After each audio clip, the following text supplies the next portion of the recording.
Hello friends, welcome to my channel technical building plan. আজকে আমি 30 foot by 32 foot 0 ইঞ্চি এর মধ্যে অ্যাপ্রক্স 960 স্কোয়ার ফিট 960 স্কোয়ার ফিটের মধ্যে খুব সুন্দর একটা 3 BHK হাউস প্ল্যান নিয়ে তোমাদের সামনে চলে এসেছে। এবং স্কিপ না করে ভিডিওর এন্ড পর্যন্ত দেখতে থাকো, তো বলে দেবো আজকের প্ল্যানটা তৈরি করতে টোটাল কত টাকা লাগবে, টোটাল বিল্ডিং কস্ট।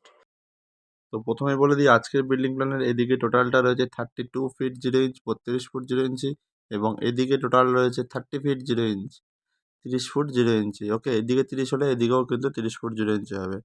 এবার আমি সাইডগুলো দেখিয়ে দিচ্ছি। আজকের বিল্ডিং এদিকে নর্থ, এদিকে সাউথ, এদিকে ইস্ট এবং এদিকে ওয়েস্ট। যারা নর্থ ফেসিং একটা হাউস প্ল্যান চাইছো তারা কিন্তু আমার প্ল্যানটা তোমাদের ড্রিম হাউস হিসাবে বানাতে পারো। এটা কিন্তু আজকের বিল্ডিং প্ল্যানের এন্ট্রি, নর্থ সাইড থেকে এন্ট্রি বলেছি, তো এখান থেকে এন্ট্রি করে এখানে একটা টোটাল একটা তোমরা এই এরিয়াটা একটা কিন্তু লিভিং এরিয়া পেয়ে যাচ্ছ।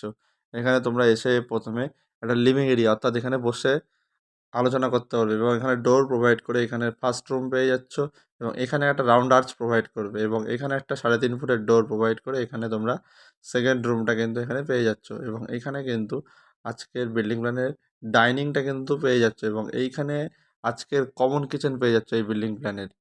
এখানে 3.5 ফুট একটা ডোর প্রোভাইড করে মাস্টার বেডরুম পেয়ে যাচ্ছ, 3 BHK হাউস প্ল্যান বলেছিলাম, এবং মাস্টার বেডরুমের সাথে এখানে ডোর প্রোভাইড করে অ্যাটাচ টয়লেটও কিন্তু পেয়ে যাচ্ছ। মেজারমেন্টগুলো সম্পর্কে আমি পরে আসছি। তো 4 BHK বলেছিলাম, তো 3টে রুম দেখানো হয়ে গেছে, আর এটা কিন্তু আজকের বিল্ডিং প্ল্যানের স্টাডি রুম। তাহলে 3 BHKও বানাতে পারো, তোমরা চাইলে 4 BHKও বানাতে পারো, এবং স্টাডি রুমের পাশেই কিন্তু আজকের কমন টয়লেটটা তোমরা পেয়ে যাচ্ছ। ওকে, কিন্তু স্টাডি রুমটাকে অ্যাভয়েড করে ওখানে পূজা রুমও ব্যবহার করতে পারবে, তাহলে 3 BHK হাউস প্ল্যান হয়ে যাবে। এই 30 ফুট বাই 32 ফুট বিল্ডিং প্ল্যানের টোটাল আউটসাইড ওয়াল কিন্তু 10 ইঞ্চি, এবং ইনসাইড ওয়ালগুলো কিন্তু সব প্রত্যেকটা 5 ইঞ্চি করে আমি প্রোভাইড করেছি। ওকে, তো আজকের বিল্ডিং প্ল্যান যেখানে যেখানে কলাম প্রোভাইড হবে সেগুলো আমি গ্রিন কালার দ্বারা দেখিয়ে দিচ্ছি।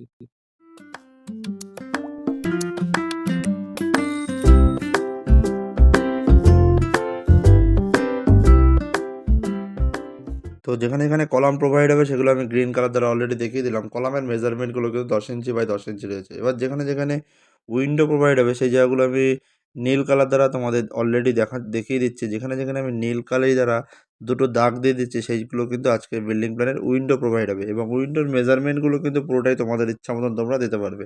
আমি জাস্ট কোথায় কোথায় উইন্ডোগুলো প্রোভাইড হবে সেগুলো দিয়ে দিলাম। অ্যাপ্রক্স বেডরুমের উইন্ডোগুলো তোমরা 4 ফুট বাই 4.5 ফুট অথবা 5 ফুট বাই 4.5 ফুট দিতে পারো। টয়লেটেরগুলো 1.5 ফুট বাই 1.5 ফুট দিতে পারো।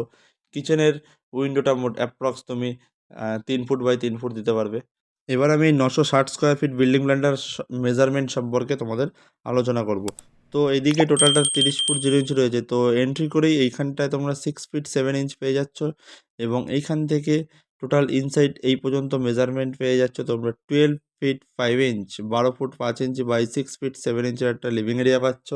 স্টেয়ারের এদিকে টোটাল মেজারমেন্ট পাচ্ছ 7 ফিট 0 ইঞ্চ, এবং এইখানে ইনসাইড এখান থেকে ইনসাইড এই পর্যন্ত টোটাল মেজারমেন্ট পেয়ে যাচ্ছ তোমরা 12 ফিট 0 ইঞ্চ। মেজারমেন্টগুলো কিন্তু ক্লিয়ারলি তোমরা দেখতে থাকবে, এবং রুমের এদিকে টোটাল মেজারমেন্ট রয়েছে 10 ফিট 0 ইঞ্চ, এদিকে 10 ফিট বাই এদিকটা টোটালটা রয়েছে 12 ফিট 0 ইঞ্চ। এখন কিন্তু প্রত্যেকটা আমি ইনসাইড মেজারমেন্ট তোমাদের বলে দিচ্ছি, মাথায় রাখবে প্রত্যেকটা কিন্তু ইনসাইড মেজারমেন্ট। ডাইনিংয়ের এদিকে রয়েছে 11 feet 0 inch, total 11 feet 0 inch, এবং এই সাইডে টোটালটা রয়েছে 9 ফিট 5 ইঞ্চ।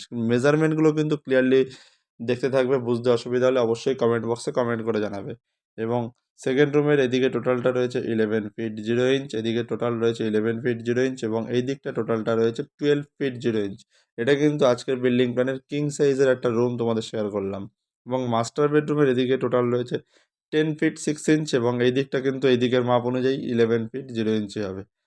এবং তার পাশে যে অ্যাটাচ টয়লেটের এদিকে টোটাল মেজারমেন্ট হবে 3 ফিট 7 ইঞ্চ, এবং কমন টয়লেটের এদিকে মেজারমেন্ট হবে 5 ফিট 0 ইঞ্চ ইনসাইড মেজারমেন্ট, এবং উভয় টয়লেটের এইদিকে মেজারমেন্ট হবে 7 ফিট 0 ইঞ্চ। তো কিং সাইজের টয়লেট কিন্তু প্রোভাইড করলাম। তো তোমাদের যাদের 30 ফুট বাই 32 ফুটের মধ্যে হাউস প্ল্যান প্রয়োজন তোমরা কিন্তু অবশ্যই প্ল্যানটিকে শেয়ার করে দেবে, এবং তোমরা কিন্তু স্টাডি রুমটাকে অ্যাভয়েড করে এখানে পূজা রুমও প্রোভাইড করতে পারবে। ওকে, তো স্টাডি রুমের এদিকে টোটাল মেজারমেন্ট হবে 10 ফিট 6 ইঞ্চ, স্টাডি রুমের এদিকে 10 ফিট 6 ইঞ্চ, এবং এই দিকটা হবে 7 ফিট 6 ইঞ্চ। এইটা 7 ফিট 6 ইঞ্চ হলে কিচেনের কিন্তু এদিকটা অটোমেটিক 6 ইঞ্চি আমি কমিয়ে দিয়েছি কলামের ওইদিকে ওয়াল দেওয়ার জন্য। এদিকটা তাহলে 7 ফিট 0 ইঞ্চ, আর এদিকেও টোটাল 7 ফিট 0 ইঞ্চ, তাহলে 7 ফিট বাই 7 ফিটের কিং সাইজের কিচেন পেয়ে যাচ্ছ। তো টোটাল মেজারমেন্ট আমি তোমাদের বলে দিলাম। এবার আমি ভিডিওর এন্ডে চলে এসেছি। এই 960 স্কোয়ার ফিট বিল্ডিং প্ল্যানটা তৈরি করতে তোমাদের টোটাল কত টাকা লাগবে, টোটাল বিল্ডিং কস্ট। তো ওয়েস্ট বেঙ্গলের রেট অনুযায়ী তোমাদের টোটাল এই প্ল্যানটা তৈরি করতে তোমাদের 12 লাখ টাকা, অর্থাৎ 12 লক্ষ টাকা তোমাদের লাগতে পারে। 12 লাখ টাকাটা কিন্তু অনলি বিল্ডিং কস্ট, এটার মধ্যে কোনো রকম টাইলস, কালার, মার্বেল ইনক্লুডিং নয়। এর মধ্যে ডোর, উইন্ডো এর মধ্যে ইনক্লুডিং থাকবে, কেন কালার্স, মার্বেল কোনো রকমভাবে ইনক্লুডিং থাকবে না। তো প্ল্যানটি ভালো লেগে থাকলে অবশ্যই প্ল্যানটিকে একটা লাইক করে দেবে, এবং চ্যানেলে নতুন এসে থাকলে চ্যানেলটিকে প্লিজ সাবস্ক্রাইব করে দিয়ে পাশে থাকা বেল আইকনটা ক্লিক করে দেবে। ওকে, বাই, থ্যাংক ইউ।